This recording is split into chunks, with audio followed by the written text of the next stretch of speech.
Hello guys, we're with Peter Dance, who managed to take the 6th place in the UK regional. Peter Dance. Hello guys, so today I decided to take Ginimba, so Ginimba Mill.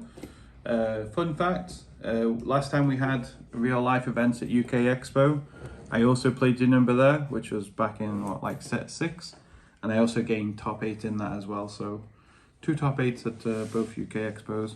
So just a quick rundown. The downside with the leader is it's permanent. You can't run more than 5 or higher costs. So no hatch or no trunks counterplay, unfortunately. He's pretty basic leader. You swing at anything, you draw a card, and your opponent mills too. So it's a mill strategy. His awaken is 4 life. He's an untapped 2 leader, which is great. And then his backside, same ability. The only difference is once per game, he can, when he's attacked, he can discard a blue card and negate, which is quite handy when you're against like yellow, who do like a counter on your D magic, and then you discard a blue and negate the attack. So that's the leader. He's one of my favorite leaders, so I'm happy to have played him. So it's a mono blue deck because that is basically, I think, the best way to play him now. So you play him very much old school of a lot of combo power, and you'll see it through the deck. So the only actual Janemba mill battle cards I run are these two. So this one's Agent of Destruction, pay 4, basically send it to the wall, mill 3. Mill 3. Which is always nice. This reality bender here, when your opponent's got 4 energy and a battle card, you pay 1 and you bring him out, and then at the end of the turn you put him to the bottom of your deck and he mills 2. So it's a great little extra mill. Personally, I think I'd probably run 4 reality benders, only because you very rarely play battle cards. So you can get the basically just milling 2 for 1 mana, which is quite nice. So they're just the Janemba only package. Now just to go into the Unison package, so we have 2 of Boo, because it's one of the best Unisons in the game. Because it's Boo. Yeah, exactly. And then the Janemba Unison. Now personally, I don't like it, but you've got to play it. So just the Boo Unison, the Janemba Unison. It's +0. You draw, your opponent draws, and then mills 1. So it's kind of like a mill 2. The only downside is your opponent's drawing a card. 15k, pretty standard. He's got a +1, which I'll never use, which is active mainly gives it crit. And then it's -2, which has come up very rarely, but it does come up if you want to go for kill, because to give you an idea, all my games are won mostly via mill, but there's a -2 here. If your opponent's got 15 or less cards in his deck, he gets triple strike and 15k, so it becomes a 30k triple strike, and then you can dump hand. Have you ever used it? Yeah, like I used it once yesterday at Winner Box, but today I didn't use it. So it's very rarely, because 99% of the time you're winning via mill strategy. So why only 2 Boo Unisons? Good question. It's mostly because 4 mana, and I think with the leader, if you get to turn 4, if you're unawakened, you're fine. You can pay 4 and you can untap. You've got 3 mana at the start of your opponent's turn. But I think if you're already awakened, you don't have the luxury to just tap out for it. So at 2, you'll get it when you need it. And most of the deck is full of 10k combos, which you'll see in a second. So that's why you can't just waste the mana. So since we are mono blue and we're charging mono blue, the super combo choice is Vegeta. I wouldn't even consider anything else. And then for anyone that's played Ginimba or know Ginimba for a very long time, will remember these pseudo combos. It doesn't matter which colors you run. If you run 4-2, 3-3, it's irrelevant. These are just simply pay 1, draw 1, 10k combo, which is fantastic. So these are your actual main super combos. And then kind of a super combo, but a great addition to the deck, which in my opinion has helped to bring Ginimba in the limelight and actually bring it back into meta is the Realm of the Gods Beerus Destroyer. Yeah, the new edition. Yeah, which is fantastic. So most of the time I'm using it for its combo power. So it's during your opponent's turn, you just pay 1, gives you 10k boost, you draw a card, and if you want, you can bottom deck a 2 or less. Or is it 1 or less? It shows you how very rare I use it. 2 or less.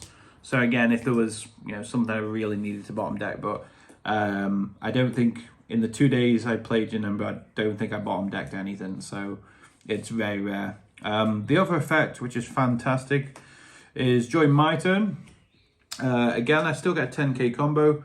The only difference is I can warp a battle card on my opponent's side with energy cost greater, which is fantastic because again, if you're playing, doesn't warp it, bottom decks it. So again, if you're playing against black, even better. Exactly, and they got the one-off thwarting. You can bottom deck it, and they'll never see it ever again. Yeah, I've had it on myself. Exactly. So this is fantastic card, and regarding the ratios, I wouldn't change them. I don't see any point. I don't think you go more on these. I don't think you go less. I think in terms of super combos, they are the best rotate. Like there's no reason to change those. Yep. But as you can see, the deck is very heavy combo, but also it's very heavy negate as well. Yeah, let's go to negates. Yeah. Oh, actually, I'm gonna skip those 2 seconds. We got some more battle cards to go over. So because we are running mono blue, we can afford a lot more space for tech cards, and there'll definitely be some tech cards you'll see. So one of them is Cami, which is an amazing card because obviously against Janemba, if you go wide enough, like yellow trunks or AOD or anything like that, if you go too wide, this will penalize you and punish you. Because obviously Janemba can't deal, if you got 5-6 battle cards on the field, like you're not going to deal with that too well. So 2 Camis, again, I got 1 in the side, so spoiler, but they're fantastic. If they go too much on the board, you pay 1 to bring it out, pay 2 more, and then board wipe. Yeah, I do that so many times that it's fantastic card. And then on tech cards as well, I'll put this as tech card, even though it's kind of a negate anyway, is 2 max powers.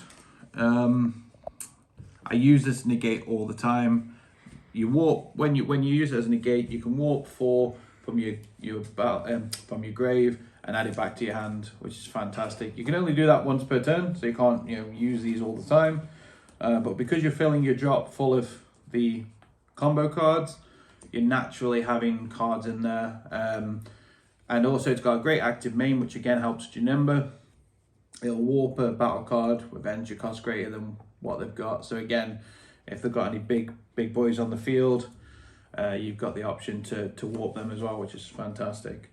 Another tech card is Dirty Burst in the main, which is an absolute amazing card.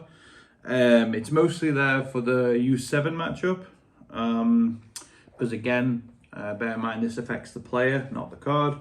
So if they play the 8-drop with deflect, I can pay 2, and then they can't attack with the 8-drop. And then the idea is on my turn, I'll either use max power Kamiha or the BRS Realm, and then warp it or bottom deck it, which I do many times. So yeah, amazing card. And again, I wouldn't have any more than 2. And I don't run any more in the side. It's also got some niche places with like the Cell Starter. Whip out the 7-drop. You can tap 2 for this. And then they can't attack with the 7-drop or Cell Xeno. So you're not going to die that turn necessarily. So yeah, again, these are what I count as tech cards. And I think they're great. I don't think I would change the ratios on any of them. Also with Dirty Burst, you can actually just pay 1 and use it as a negate. Yep. Again, you do use it, but a lot of time that tends to get sided out. Anyway, now I'm going to count this as like kind of an overwhelm type package because they go hand in hand. So again, I've seen some lists only run 3 monkeys. I just love 4 of them. I think it's great. And obviously if you do have 4 in the drop, you play this. draw 2, and then the idea is you ditch this. Yeah. It's just so much free value. Again, with the overwhelms, I wouldn't go more than 2. I think 2 is the perfect number because, again, the max power Cami, you're warping cards away anyway. And I think that's perfect. And again, it's a 20k body if you need to swing at a battle card. But the apes go hand in hand with those as well. So again, I think it's good. 2 UIs Goku Cami has. These are just great 30k basically combo. I'll never play it on my turn to draw a card, but on my opponent's turn, it's basically you pay 15k, you untap an energy, so it costs no mana, but it's an amazing 15k. So again, some decks will think they can go in double strike or go with a game. Just these 2 alone will get you 45k combo, and it's cost you no energy. So why only 2? Good question. I mean, to be fair, because they don't draw. Yeah. And I mean, this is a 54 card deck, so I don't think there's room for it. You could argue you could maybe get rid of, an ape or 2. I think 2 is a good number because, again, you don't want to see them all the time. And yeah, I think that's all it is. I think it's a good number at 2. Might be worth testing it at 3, but yeah. Now, just talking about negates. There's 2 options on this one. So I am running the heroic prospects. You can easily change this for weak coercion, which is the 1 cost negate, and then you untap 1 extra card. I'm very on the fence about these cards because obviously the great thing about this is the 5k combo, and it's a 15k swing if I need to clear battle cards. So I'm very on the fence. I don't think you can't go right or wrong. It's fine. It's either this or Weiss. I think at 3, that's up to personal choice. I don't think it matters too much. And then because we are blue, we have the best negate in the game, which is Dimension Magic. Absolutely amazing. Negate the attack, untap 2. Sparking, which again I do use as well, which just untaps 2. And of course, because we got all those 10k combos, you negate an attack, untap 2, and then all of a sudden your leader's going to be 30k by just comboing 2 cards. Talking about energy manipulation, which blue does so well, we also have beans. Yeah.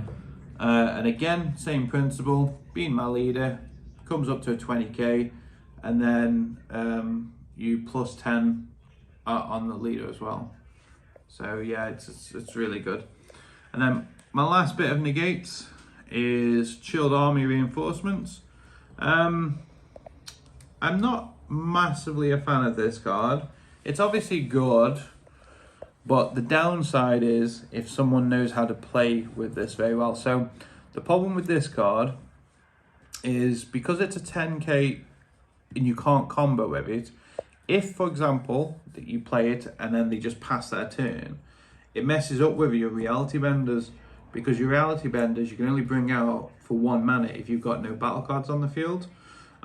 So it's kind of one of those love-hate relationships. It's great because, it's a blocker negate, but I think this is probably a card that will go with time. I'm not sure.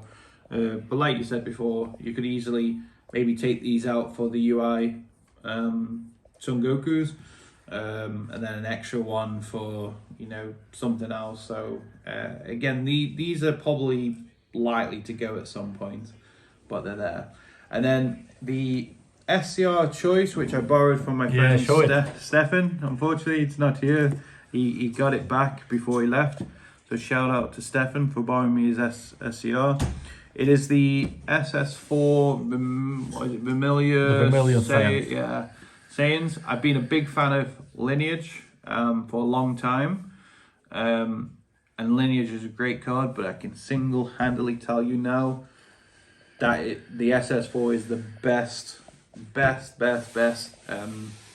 SCR for this deck, without question. It's like not even a competition. What can you ask more for a board wave and plus 15 on leader, huh? Yeah, exactly. Again, for anyone that doesn't know, it ignores, basically it's counter attack. It doesn't negate the attack in a sense, but for each color between me and my opponent, so with me being blue, if you're green, that's 2 colors, I get a 10k boost for the turn, and then I can, ignoring barrier, warp 2 of your battle cards, or however many colors. So again, if you've got 3 colors, and I've got 1, that's 4. So again, I become a 20k leader. The most I normally get with it is about 3. So that's still, my leader's 30k base, and I've warped 3 of your cards. Like, it's so good. So I think that's the main deck. There's not much I would change, just the token negates is probably the only thing. And like you say, there wouldn't be anything wrong with dropping that by 1, going with the UI Cami has. So it's the spice now. Well, for anyone that knows long Ginimba, there's a few Ginimba cards here that are quite old. So some won't make sense because I don't even know why I've got them. Just kidding. So I put 2 of these in because these used to be in the old Ginimba, and basically they're set 1 card, I believe. Yeah, set 1 card. Basically, in a nutshell, when I combo with this, I can get rid of a combo card in my opponent's battle area. So it's good for like the cards that play themselves after battle. Yeah. Obviously KP's dead, but if he wasn't, this would be good to get rid of his battle cards so they don't come out. There's only 2. I never sided it in because I never played against a single deck, but if I was against Blue Bojack and they were doing it defensively rather than offensively, that's great. Because obviously for the auto to work, it's got to be after he's comboed. So I think you can get rid of this card, but I've just put it in there. Yeah, there are some couple SCRs that works like that, like exactly. Yeah. Like Wicked Saints, or the Radiant Saints. Exactly. So it's fine. I mean, again, because your limitation of you can't have more than 5 or in a sense more than 4, depending on the way you look at it. You can't go 5 or higher. There's not a great deal you can have in anyway. Now this is a really old card that was also in Ginimba. This would come out of the, I don't even know. I put it in and I was just like, I don't know.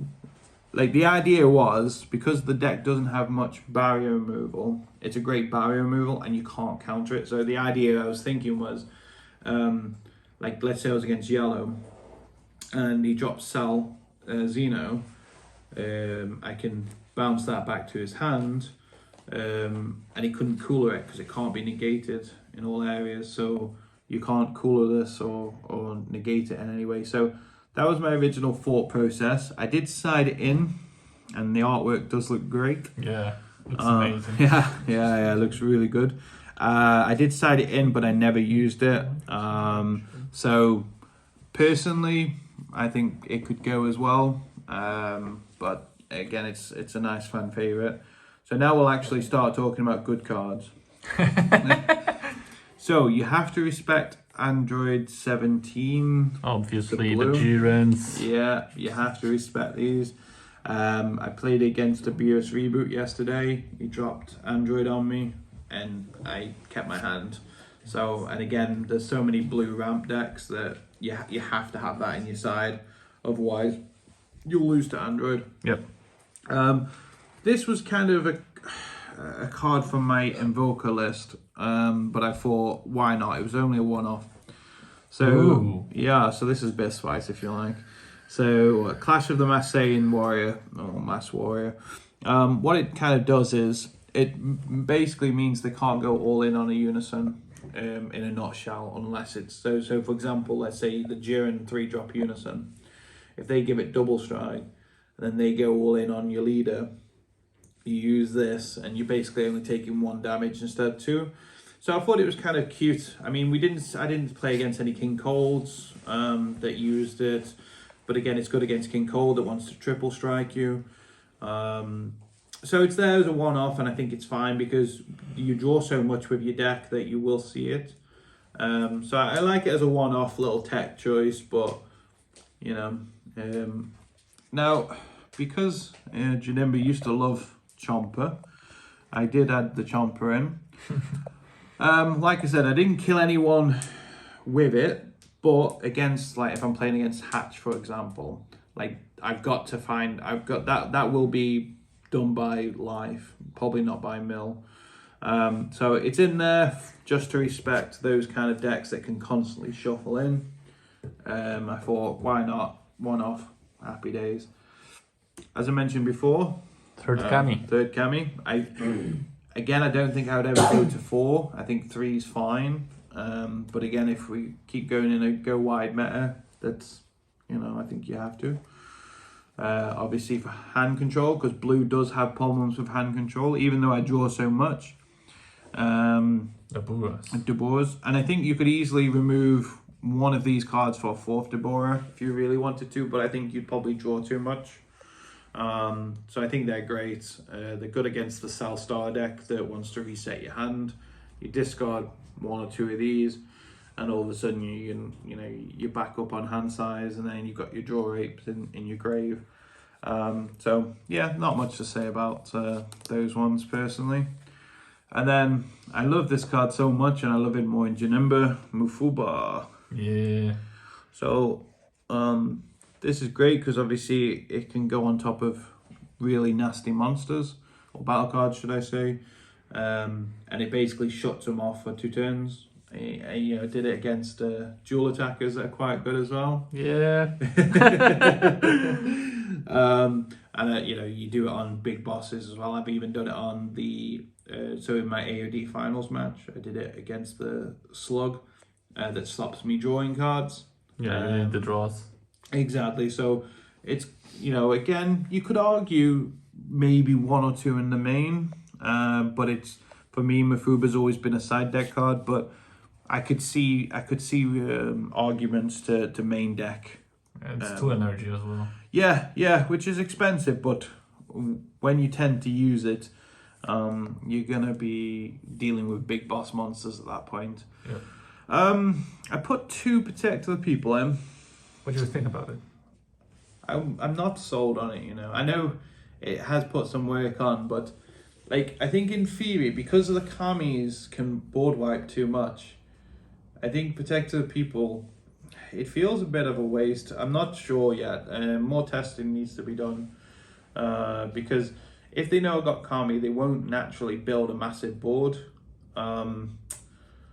But then if they do because they want to ignore Cami, then this is great. So I'm not sold on it right now. But if worst case scenario, it's a 1-cost negate. Worst case scenario, but I don't know if you have a different opinion, but that's probably my opinion on that really. So that is my deck. We did, was it 5 rounds? No, 6 rounds. Yeah. So first round was against, you have to forgive me, who did I play first? Oh, that was it. Green Brawley BR, which was from like set 6, I think. I played that matchup millions of times when this was meta, because I played Ginimba, for anyone that didn't know, from set 5 to basically set 9. Yeah. So I played against that matchup millions of times before. It's easier for Janemba now because we have so much board removal. They go to the 6 or the 8, we can remove it easy now, where back then we didn't. It wasn't so easy to remove. So now, in my eyes, it's a really easy matchup. I played second game. I played against. I'm not going to do them order because I don't remember them. But I played against one of my locals. I think we did it game 3 maybe. Locals Lewis, who's playing U7 Goku. Game 1 was quite straightforward. Game 2 was super close though. He went really aggro on me, and I was there was a moment when I was thinking I was going to die on that one. So, but luckily the Vermilion SCR saved me. I played against Yellow Trunks as well. That matchup, I think, is quite easy overall. It's still difficult, but like if they get too much of a board, then I can Cami it. If they don't get a board, then I'm not getting so much pressure. Yep. But like dual attacks on Unisons, Sal, they're still difficult things to deal with. But the Boo Unison puts in a lot of work. And also the 8-drop's quite difficult, but I have negates, so it's not too bad. I played against... What else did I play against? I know the finals was AOD, which I lost against Big O, so shout out to him for winning the event. Great match. Yeah, very good match. I'm still processing it, but that's another story. And then, trying to think what was my last one. Anyone remember? Trunk Xeno, maybe. Shit, yes, my teammates, of course. Cameraman. Yeah, sorry. The cameraman. Sorry, my friend. Yes, my great teammate Michael. We played the mirror match. We played the match in round 3. I think it was 5. 4. 4. No, maybe. 4. Yeah, round 4. So that was a good match. He played quite clever because he knew how the deck worked by then. But no, very good day. My opponents all played very well. So well done. Shout out to my team, German Card Gaming. Any more shout? Anyone else you want to shout out? Yeah, shout out to my locals who has to deal with me either playing Invoker or playing some kind of Weird decks. maybe not their fun type decks. So shout out to them putting up with me. And always shout out to my brother who always supports me. And I think that's everything. Yeah, congrats, Peter, once you. again. They took 6th place. GG, man. GG.